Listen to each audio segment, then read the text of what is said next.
Did you ever play the party game, if you could have one superpower, what would it be?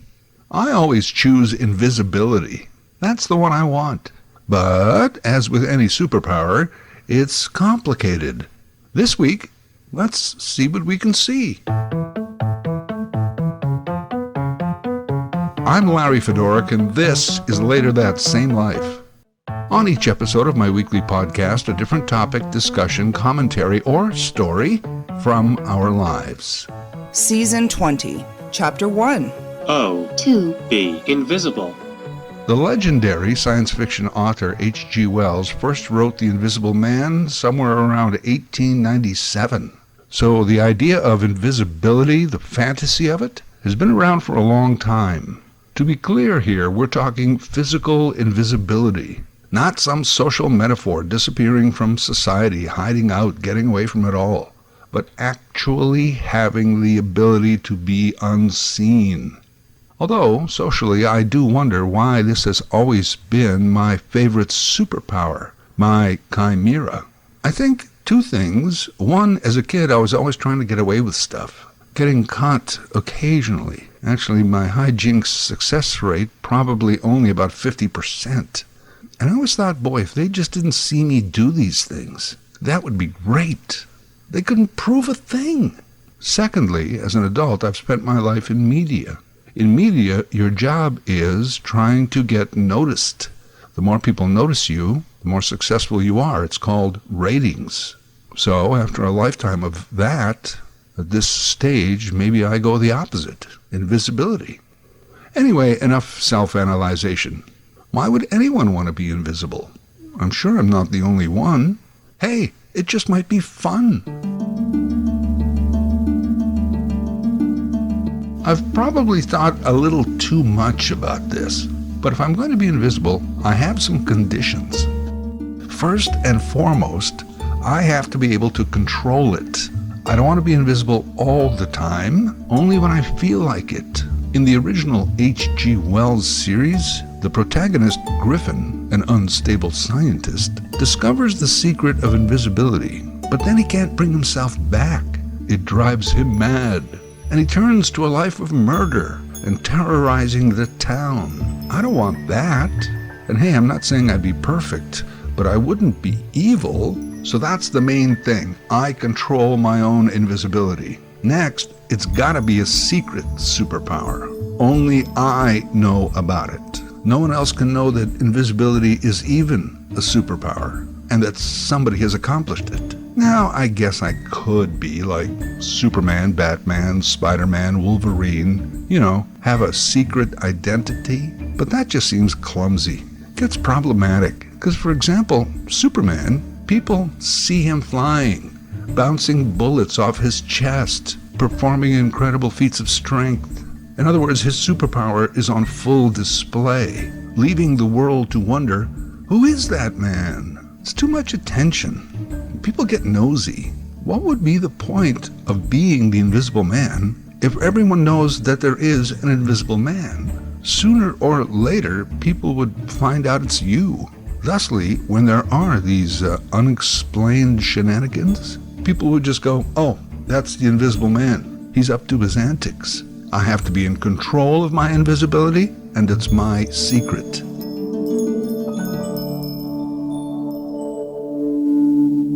Third, I don't want to be naked. I don't want to be running around naked. Now, you're saying, what does it matter? No one can see you. Well, I understand that, but I just think I'd be more comfortable in clothes. Plus, I live in a 4 seasons climate.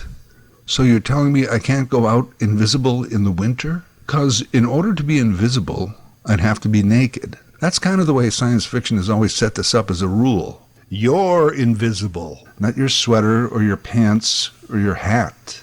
Why is that a rule? That's no good. You'd think at least any time of the year that you go out invisible, you'd need some shoes. But back to H.G. Wells and his mad scientist character Griffin. The implication there was that he was naked. In order to be visible, he would put on clothes. He wrapped his head in bandages, used a fake nose, hair, and dark glasses. Famously, in the scene from the movie where he unwraps himself in front of the townsfolk, you can see that without clothes, he's not there. Well, he is, but no one can see him. He's the Invisible Man. All right, you fools. You've brought it on yourselves. Everything would have come right if you'd only left me alone.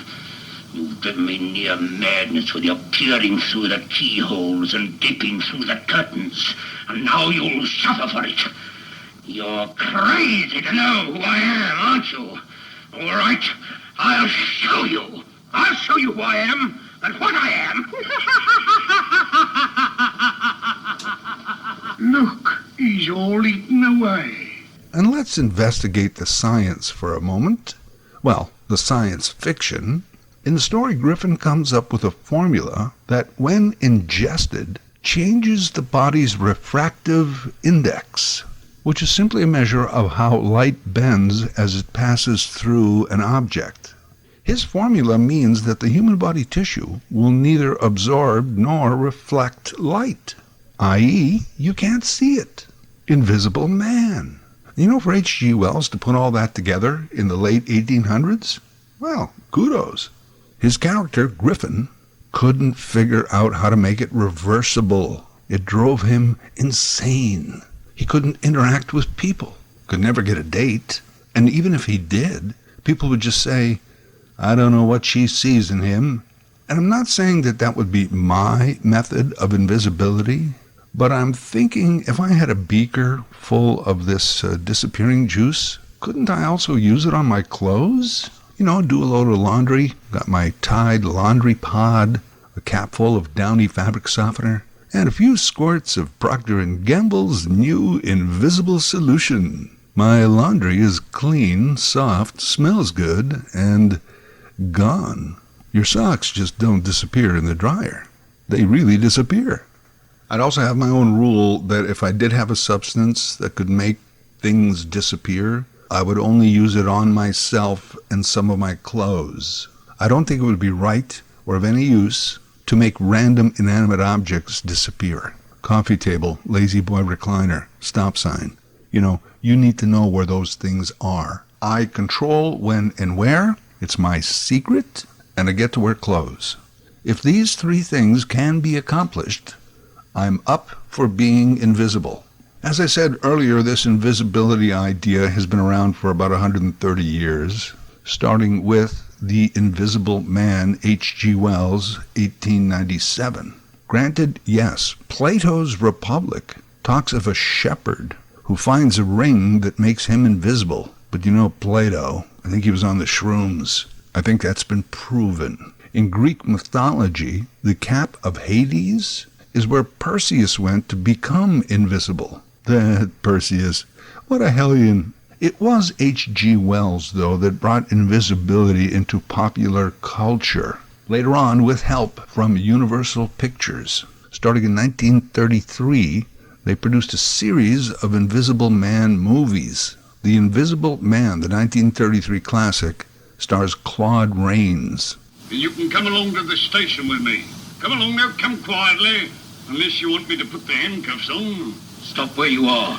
You don't know what you're doing. I know what I'm doing, all right. Come on, get hold of him. Lock him up. There was The Invisible Man Returns in 1940, Vincent Price, followed that same year by The Invisible Woman. Invisible Agent was 1942, The Invisible Man's Revenge, 1944, and in 1951, Abbott and Costello meet the Invisible Man. Now, don't give me that invisible stuff again. Honest. And there were footsteps with no feet. And a grip that was unpacking itself. All right, boys, let's go. The movies failed to make invisibility popular as a superpower because they portrayed it as dark, troubling, and nefarious. You know, they did a remake in 2020, and that Invisible Man was pure evil. He used his superpower to stalk an ex-girlfriend.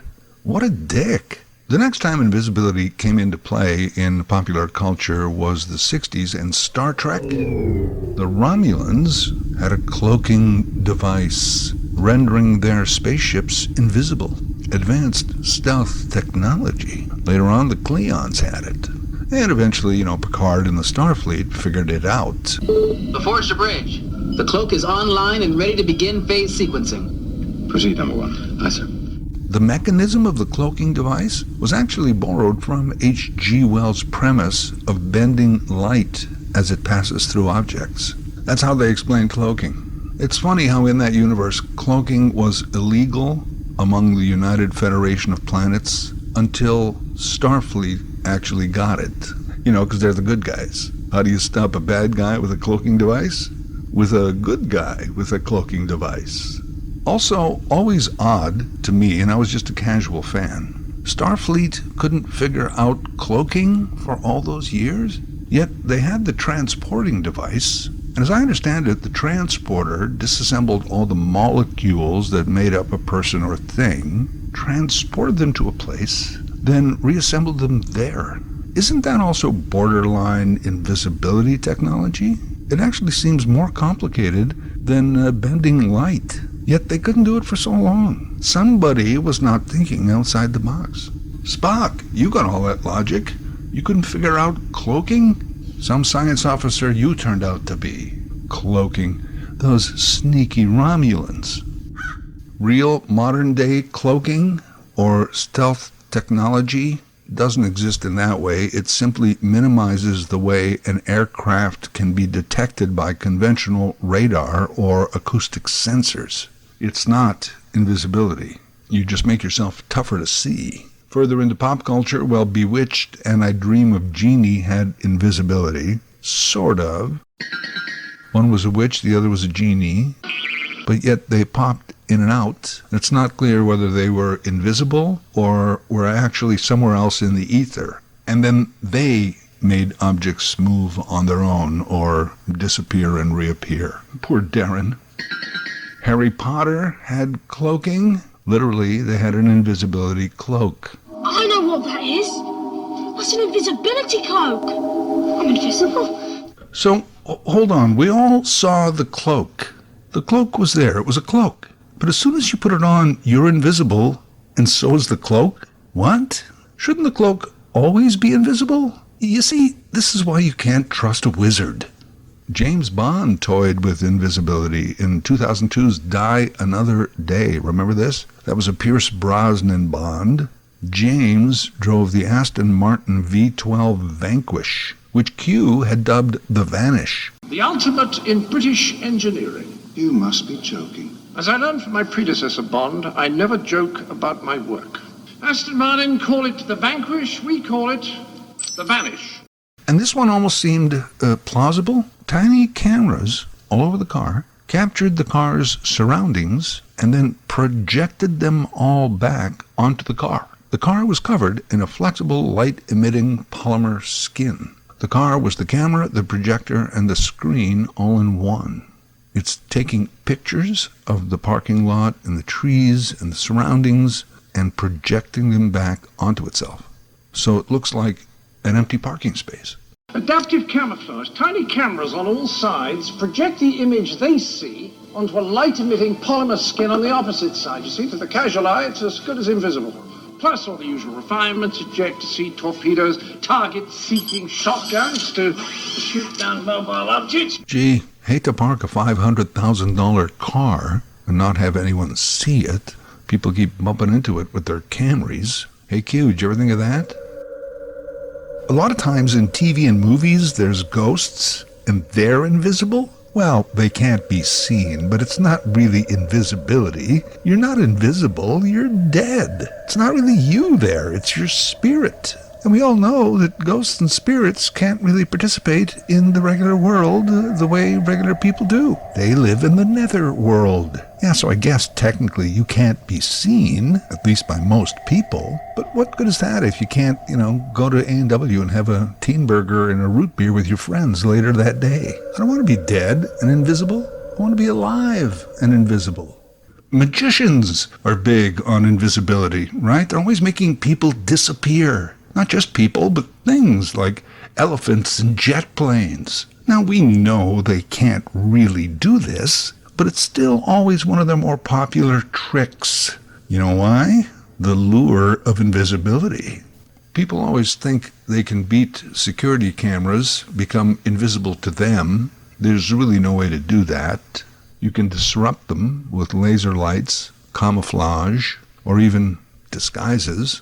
I remember reading once that if you covered yourself entirely in tinfoil, you would totally wreak havoc on a CCTV camera that was trying to capture your image. Of course, you'd also have to explain to the security guard why you were in his lobby totally covered in tinfoil. Trade-off there. Security cameras missed you, but the cops spotted you just like that. None of these things are, of course, invisibility, but they are in the general area of avoiding surveillance. Avoiding surveillance is often cited as the main reason for people's obsession with being invisible. There's too much surveillance in the modern world. Nowhere to run, nowhere to hide, nowhere to be invisible. If you go back to my podcast episode 225, The Dunning-Kruger Effect, it tells the story of two bank robbers, Clifton Earl Johnson and MacArthur Wheeler. It's a true story. They believed that covering their faces with lemon juice would make them invisible to bank security cameras. Why? Because lemon juice is what they use to make invisible ink, stupid. They went to jail. Two guys in the mid-90s, obsessed with invisibility, thought they'd found a way. Dunning and Kruger, by the way, were the researchers who studied their case and the effect of how can a person be so wrong while being convinced they're so right. That's the Dunning-Kruger effect. So I don't know what specific form my invisibility would take. Perhaps some combination of everything. Ingestible liquid, light bending, image projection, cloaking, lemon juice. I'm not actually working on any of this, so my ability to be invisible is not imminent. But when I get there, I'm not telling you. Remember, that's one of my conditions. It's got to be a secret.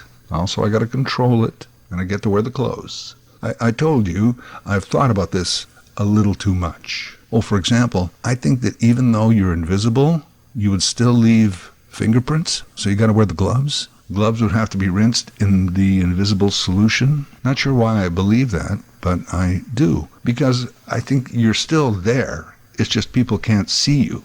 So my theory is, yeah, you would leave fingerprints and footprints and maybe even some DNA. They might find DNA of me. Now, I don't think that any of my DNA is on file anywhere, but if it ever is, I'm invisible. I'll just go in there and change the files when they're not around. My uncle is worried, too, about the... About the effect of the drug on my mind? Invisibility gives me a sense of power, for good or for evil. I wouldn't be evil. I might, by the strict sense of the law, commit some crimes, but they would be crimes like Robin Hood committed crimes. Steal from the rich, give to the poor. And of course I would take care of myself first. No point in me living in poverty, especially when I have a superpower. But I wouldn't get greedy. At least I don't think so. I could take money away from criminals.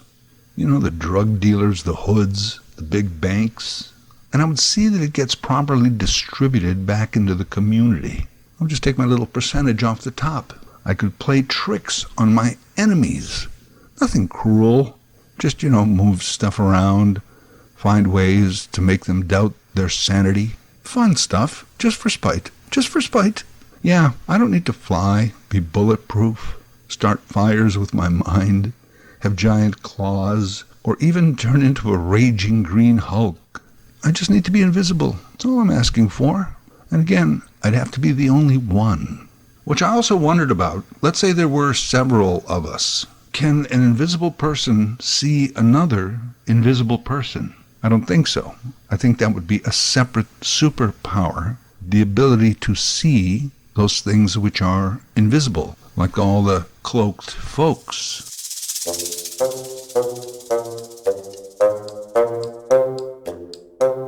Here's hoping I get that superpower. When I do, I'll be seeing you. But of course, you... Later That Same Life is written, voiced, and produced by Larry Fedoruk. LarryFedoruk37 @gmail.com. Subscribe to Larry's podcast YouTube channel. Get automatic notifications with each new episode.